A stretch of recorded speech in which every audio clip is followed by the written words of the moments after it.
On a cette arme, la prière, qui est tellement importante. Et aujourd'hui, on va aussi un petit peu parler de la prière. Lors du dernier message que j'avais apporté, ça fait un moment, vu que j'étais en vacances, ça fait du bien de revenir aussi ici. Lors du dernier message, j'avais parlé sur l'appel à bénir nos familles. Et bénir, c'est dire du bien, et c'est tellement important de bénir, de dire du bien les uns des autres. Dieu nous recommande de dire du bien de nos familles parce que l'amour couvre une multitude de fautes ou de péchés, comme nous dit la parole de Dieu dans 1 Pierre 4, verset 8. Et si vous n'avez pas entendu ce message, vous pouvez le réécouter sur notre site internet. Qu'est-ce que Dieu dit de la famille? L'importance aussi de le proclamer, d'amener ces choses à l'existence. Et on aura une journée sur la famille avec des orateurs aussi spécialisés sur ce thème prochainement. Je crois que c'est un thème tellement important aussi. Il y aura des votations au mois de septembre par rapport aussi au mariage pour tous. Il y a différentes choses importantes aussi. Et c'est peut-être important d'être au clair sur la famille, sur ce que Dieu dit de la famille. Et on va le voir aussi. C'est important pour les époux, les épouses, de donner de la valeur à votre conjoint et vice-versa, d'élever notre conjoint aussi en l'appréciant, en l'élevant, en le soutenant, de prendre l'habitude de bénir aussi nos enfants, si on en a, nos frères, nos sœurs, nos parents, en les valorisant sans flatterie évidemment, mais avec cette sincérité du cœur. Et je crois que d'élever quelqu'un, on le retrouve toujours après coup, sans flatterie. Évidemment, on va voir un autre aspect de la bénédiction de la famille ce matin qui se trouve dans la lettre de Paul aux Romains, chapitre 12. On va lire les versets 9 à 12, mais on va s'attarder plus sur le verset 12 ce matin. Et vous voyez le thème de mon message, « Réjouissez-vous, soyez patients et persévérez ». Pour ceux qui me connaissent, la patience, c'est mon fort. Pardon, j'ai dit mon premier mensonge de la journée. Romains 12, versets 9 à 12. « Que l'amour soit sans hypocrisie. Ayez le mal en horreur. Attachez-vous fortement au bien. Par amour fraternel, ayez de l'affection les uns pour les autres. Par honneur, usez de prévenance réciproque. Ayez de l'empressement et non de la paresse. Soyez fervents d'esprit. Servez le Seigneur. » Tout un programme, Tout un programme. Verset 12, « Réjouissez-vous en espérance, soyez patients dans la tribulation, persévérez dans la prière. » Le but à la fois simple et difficile à atteindre que je me suis fixé ce matin pour ce message, c'est qu'on puisse être défié à prier plus. Vous me direz, oh zut, un message de plus sur la prière, c'est tellement difficile, tellement barbant. Et pourtant, c'est cette communication avec le Seigneur, c'est cette respiration, j'aimerais dire. La prière rejoint aussi la louange, on prie, on chante, on danse, on loue comme David. C'est tellement important. Le but, un des buts, c'est qu'on prie plus. Parce que Romains 12 nous le demande. Ce n'est pas juste une exhortation parmi tant d'autres, mais vraiment un thème tellement important. L'apôtre Paul va dire qu'on doit se réjouir en espérance. C'est important, être patient dans la tribulation et persévérer dans la prière. Persévérer, ça veut dire qu'il y a un effort à faire jusqu'au bout, jusqu'à la dernière ligne. Dans les 5 derniers chapitres de cette lettre de Paul aux Romains, Paul explique en détail comment les croyants doivent mettre en pratique toutes les vérités théologiques qui ont été déclamées dans les premiers chapitres, les chapitres 1 à 11 de cette lettre de Paul, mais les versets 12 jusqu'à 16, les chapitres 12 jusqu'à 16, c'est un petit peu la mise en pratique. Comment mettre en pratique toutes ces choses? Dieu a tellement donné aux croyants que Paul les encourage à répondre à ses bienfaits par une obéissance vraiment pleine et entière, pleine de reconnaissance. Et c'est ce christianisme mis en pratique. Et c'est pour ça que ces thèmes, réjouissez-vous, soyez patients, persévérez, sont tellement importants. Réjouissez-vous, nous dit le texte, en espérance. Plein d'espoir, avec la joie en pensant à l'avenir. Réjouissez-vous en espérance. Demain, c'est mieux. C'est l'espérance de notre salut qui nous permet de persévérer dans les difficultés, dans les souffrances. Il y a toute une liste de souffrances, de difficultés, de persécutions qui sont mentionnées dans Romains 5. Par exemple, un jour ou l'autre, l'épreuve finit par atteindre même chaque chrétien. Vous allez dire, comment ça ? Tiens, c'est la Bible qui le dit. Là aussi, c'est la Bible qui le dit dans 2 Timothée 3,12. Tous ceux d'ailleurs qui veulent vivre pieusement en Jésus-Christ seront persécutés. C'est bon, vous me suivez encore, vous partez. Tous ceux qui veulent vivre selon les critères de la parole de Dieu, oser l'affirmer, oser la vivre, oser la proclamer, eh bien seront rejetés, seront appelés aussi parfois à perdre des amis. Pourquoi ? Parce qu'on fait des choix selon la parole de Dieu qui ne sont pas toujours de bon goût pour les autres. On a besoin de se souvenir ce verset « Réjouissez-vous en espérance » dans ces moments-là. Parce que demain, c'est meilleur. Pour être patient dans la tribulation, on doit persévérer dans la prière. Et c'est elle qui nous communique la force et la patience pour supporter les difficultés. Patient dans l'affliction, patient dans la douleur, la souffrance, la persécution. La patience implique aussi la constance et c'est pour ça qu'il est écrit « persévérer dans la prière ». On pourrait se décourager. Ça me fait penser à ce texte de Luc 18, verset 1, où Jésus enseigne ses disciples. C'est le texte biblique qui dit « Pour montrer qu'il est nécessaire de prier constamment, sans jamais se décourager, Jésus raconta à ses disciples la parabole suivante. » Si vous voulez connaître quelle est cette parabole, c'est à partir du verset 2. C'est le juge inique. C'est la parabole du juge inique où finalement, avec insistance, la personne va obtenir parce qu'elle lui casse la tête. Mais découvrez cette parabole, ça vaut la peine. Et en lisant dans la Bible du Sommeur ce texte de Romains 12, versets 9 à 12, « L'amour ne sait pas mentir. Ayez donc le mal en horreur. Attachez-vous de toutes vos forces au bien. » Notamment en ce qui concerne l'amour fraternel. C'est moi qui ai mis en gras le texte. C'est l'amour fraternel, soyez pleins d'affection les uns pour les autres. L'estime mutuelle, faites passer les autres avant vous. L'ardeur, n'hésitez pas. L'esprit, soyez bouillant. Le Seigneur, soyez de bons serviteurs. L'espérance, qu'elle soit votre joie. L'épreuve, qu'elle vous trouve plein d'endurance. La prière, qu'elle soutienne votre persévérance. Persévérer dans la prière. Une autre traduction pourrait dire « vouer à la prière ». On est voué à la prière, comme notre Seigneur qui se retirait parfois et les disciples cherchaient. Voué à la prière, c'est aussi une bonne traduction. Ce mot est utilisé dans Marc 3, verset 9, où il est dit, Jésus dit à ses disciples de tenir à sa disposition une petite barque afin de ne pas être pressé par la foule. C'est le même terme que persévérance. Tenir une petite barque. Une barque à disposition. On est à la disposition de la prière. Une barque a été mise de côté pour lui, vouée à amener Jésus de l'autre côté au cas où la foule deviendrait menaçante. Vouée, consacrée à la tâche, désignée pour cela. Les bateaux sont juste des objets, mais les personnes se consacrent.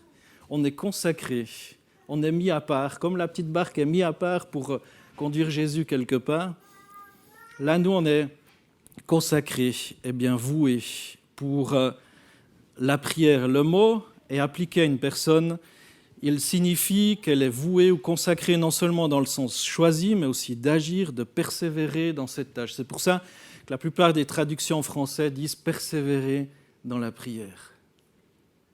Mais si on prend conscience qu'on est voué, on est dévoué à la tâche de la prière, ça prend un autre sens, je trouve, en tout cas pour moi.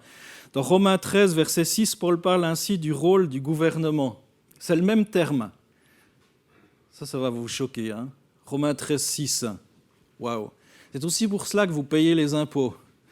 Car ceux qui gouvernent sont au service de Dieu pour cette fonction précise. Ils sont voués. C'est le même terme, hein. C'est pas moi, si vous avez des problèmes avec ce terme, il faut vous adresser à l'auteur de la Bible.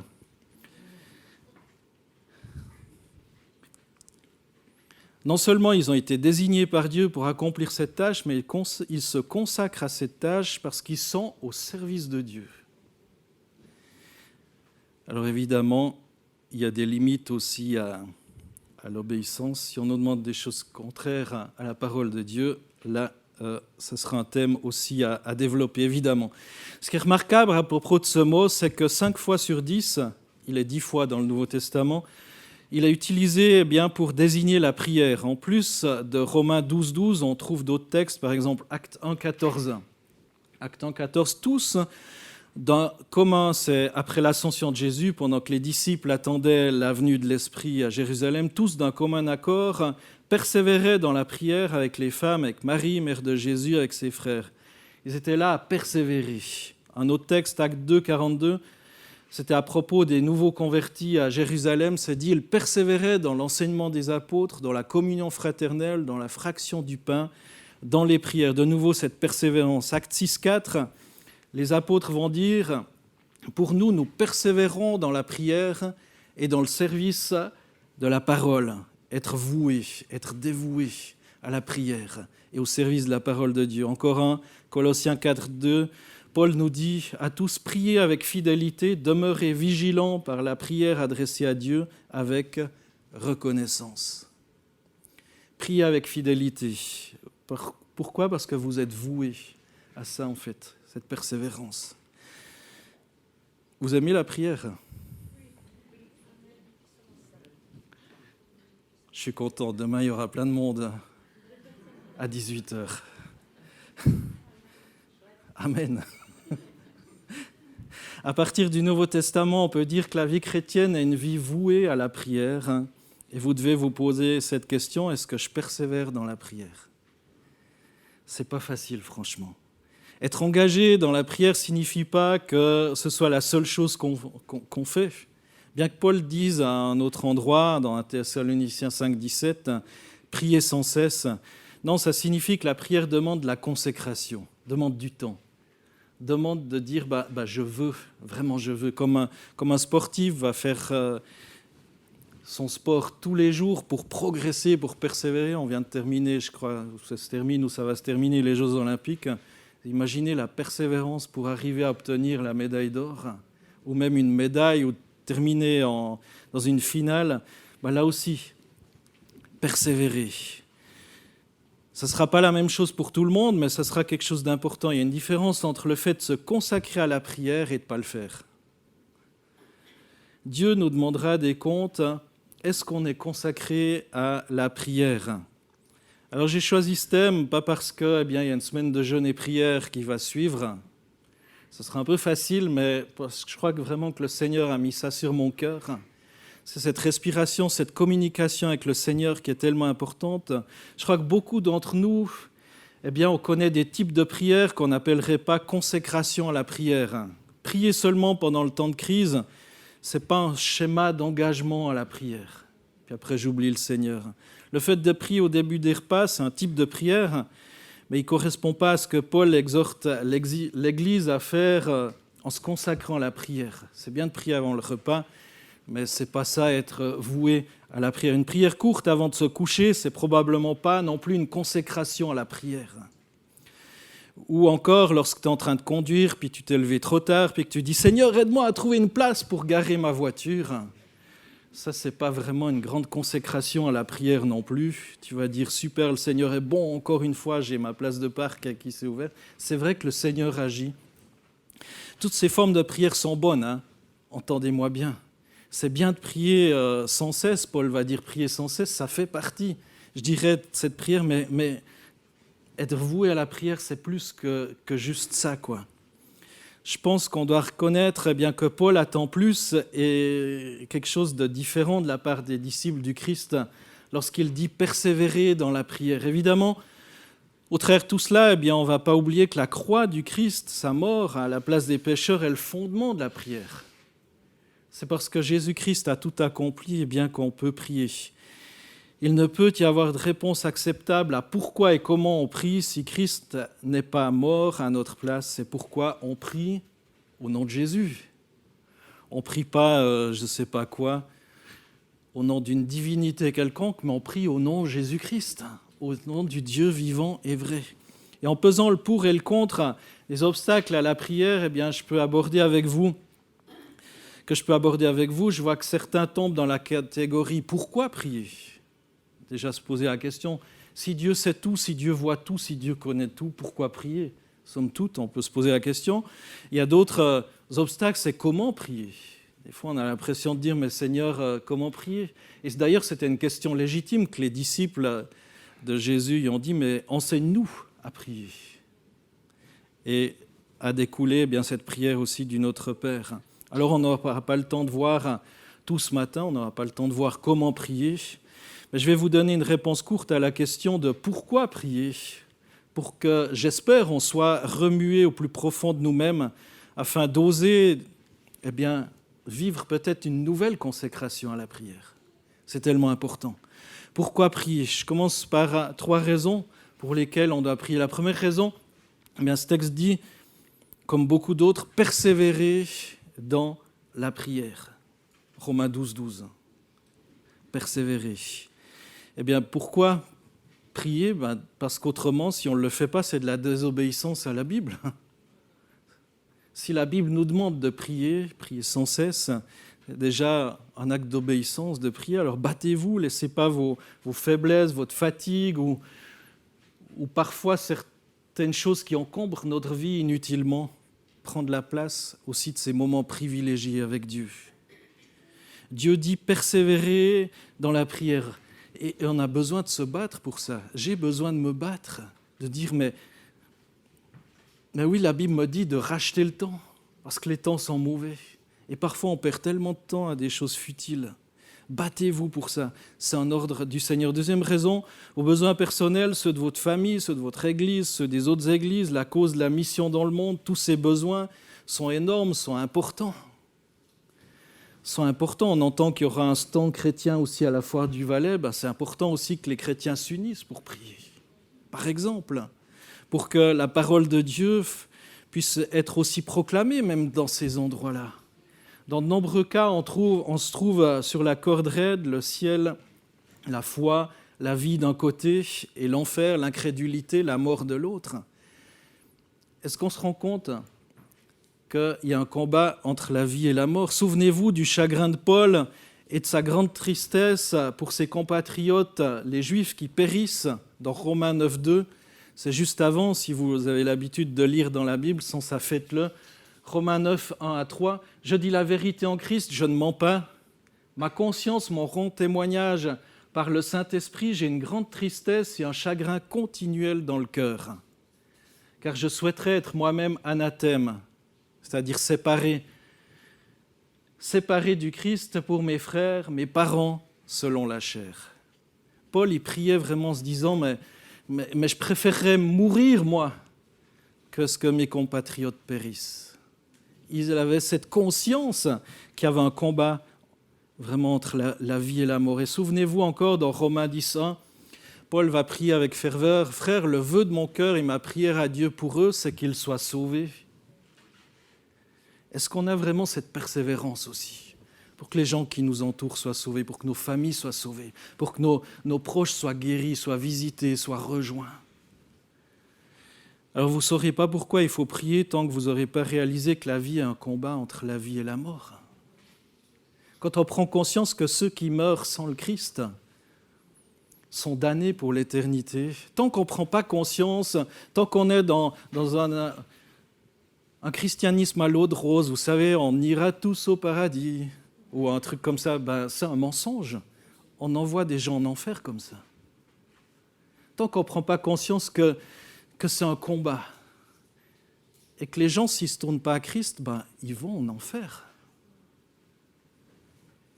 L'un des grands obstacles à la prière, c'est que le front de bataille semble tellement loin. Dans ma petite bulle de paix, de contentement, tout va bien. Dans ma petite Suisse, j'ai à manger tous les jours. Je peux me changer ma voiture, changer mes pneus, payer des vacances. prendre l'avion, etc. Que Dieu ouvre nos cœurs pour qu'on soit sensible aux besoins des gens autour de nous et qu'on voit le grand potentiel de la prière. Élie était un homme de la même chair que nous. Et il pria avec insistance.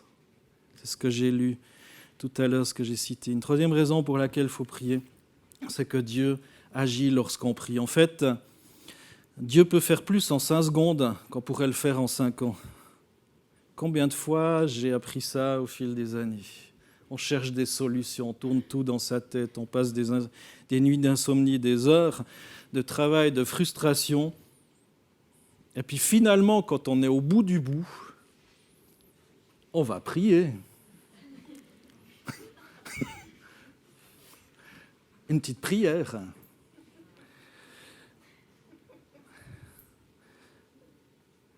Je ne veux pas dire que Dieu veut vous épargner de travailler dur. Je veux dire que la prière peut rendre notre travail 5000 fois plus productif que si on le faisait sans prière. Il y a d'autres raisons, mais c'est ces 3 raisons pour lesquelles il faut prier. Dieu nous demande de prier. Si Dieu le demande, il faut le faire. Les besoins sont grands et les enjeux sont éternels. Troisième chose qu'on a vue, Dieu agit lorsqu'on prie. Et il le fait souvent bien plus vite que tous nos bons petits raisonnements. Alors, je n'ai pas le temps de tout citer, mais les psaumes sont encore une source inépuisable d'inspiration. Par exemple, le psaume 27, que j'ai lu pour débuter ce culte. « Que deviendrais-je si je n'avais pas l'assurance de voir l'amour de l'Éternel au pays des vivants ? Attends-toi donc à l'Éternel. Sois fort, affermis ton courage. Oui, attends-toi à l'Éternel. » Qui que tu sois dans cette salle ou si vous écoutez plus tard sur Internet, qui que vous soyez, attendez-vous à l'Éternel. Si vous attendez rien de Dieu, vous n'allez pas être déçus. Quand on n'attend rien, on n'a rien généralement. Maintenant, une petite parenthèse encore avant de conclure. Il y a la prière seule et il y a la prière ensemble. Persévérer dans la prière signifie que vous prierez régulièrement seul et vous prierez régulièrement aussi avec les autres chrétiens. C'est crucial qu'on passe du temps seul avec Dieu, en passant par Jésus-Christ. Il n'y a pas de christianisme sans une confiance et une communion personnelle avec Dieu par Jésus-Christ. Susan Wesley, la mère de John et Charles Wesley, qui ont fondé aussi le méthodisme, elle avait 16 enfants. Vous imaginez l'occupation.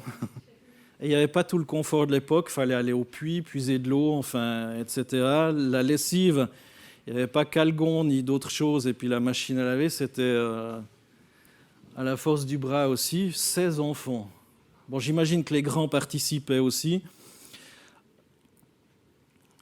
Et pourtant, elle avait une habitude, c'était de recouvrir sa tête de son tablier de cuisine. Et tous les enfants ont appris qu'à ce moment-là, ils devaient rester silencieux dans ce moment-là, parce que maman priait. Maman priait. Les enfants doivent savoir que papa et maman passent des moments avec Jésus qui sont sacrés et qui ne doivent pas être interrompus. Non, on l'a toujours fait assez dans la discrétion. Et je regrette. Je regrette. Trouvez un endroit, planifiez un temps pour ça, enseignez aussi cette discipline de la prière à vos enfants. On prêche par l'exemple. Et je n'ai pas toujours montré l'exemple à ce sujet-là.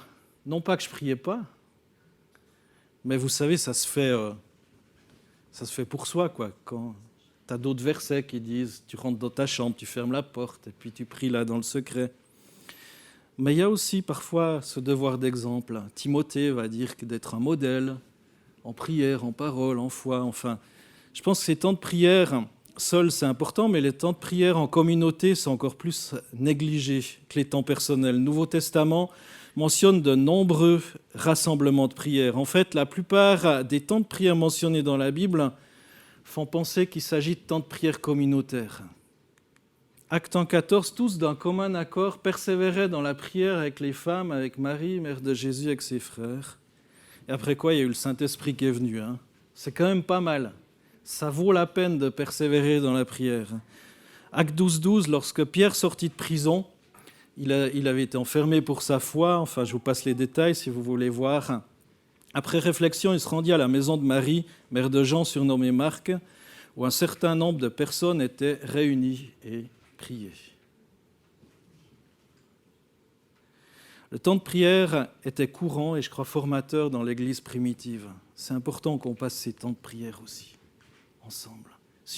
Peut-être que c'est aussi une clé, à plus d'action de la part de Dieu. À la Pentecôte, ils étaient tous dans la chambre haute, ensemble. Il y a cette prière seule, mais il y a ces temps où on est ensemble. On est ensemble. Dans le Nouveau Testament, persévérer dans la prière signifiait sûrement prier avec le peuple de Dieu. Où en êtes-vous ? Il ne s'agit pas d'un niveau de maturité élevé, il s'agit des bases du christianisme. C'est les bases, la prière. C'est les bases. Ce n'est pas d'avoir atteint le level, je ne sais pas combien, comme dans ton jeu vidéo. La parole de Dieu pour nous aujourd'hui, c'est persévérer. Soyez fidèles. Pourquoi ? Parce que c'est un commandement de Dieu, parce que les besoins sont grands et l'enjeu est éternel, parce que Dieu entend et agit en plus de 5 secondes, qu'on pourrait le faire en 5 ans. Que le Seigneur vous donne un esprit de grâce et de supplication pendant cette semaine, chaque jour de votre vie. Alors réjouissez-vous en espérance, soyez patients dans la détresse et persévérez dans la prière. L'espérance, elle est là, de la vie éternelle. Romains 12, 12, c'est ce texte, version Sommer. L'espérance, qu'elle soit votre joie. L'épreuve, qu'elle vous trouve plein d'endurance. La prière, qu'elle soutienne votre persévérance. Seigneur Jésus, merci pour ta parole. Merci parce qu'elle est vie et vérité.